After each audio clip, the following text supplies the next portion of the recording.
Polşada we Baltiya döwletlerinde 6 aylyk türgönleşik missiýasyny geçiren Birleşen Ştatlaryň harby kerweni Praga bardy. Ekinjatçylyk polky tutuş Polşanyň we Çekiýa Respublikasynyň üstünden geçende ýyly garşy alyndy. Soňky günlerde 1000 kilometrden gowrak ýoly geçen kerwen Ortaýadan Ukrainadaky hereketlerinden howatyrlanýan gündogry Ýewropa ýaranlaryna goldaw bildirýär.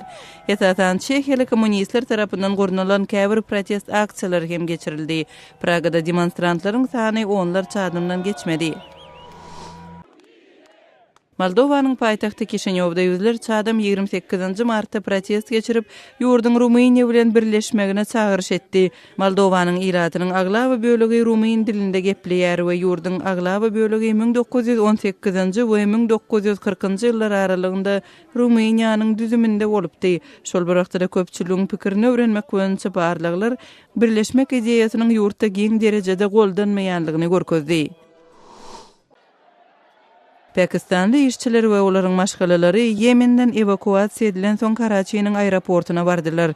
500 çemeti Pakistanlynyň Yemenden göçürilmegine mümkinçilik döretmek üçin Saudy Arabistany Yemenli Huthi söwüşçilerine garşy howadan zarbalaryny toktatdy.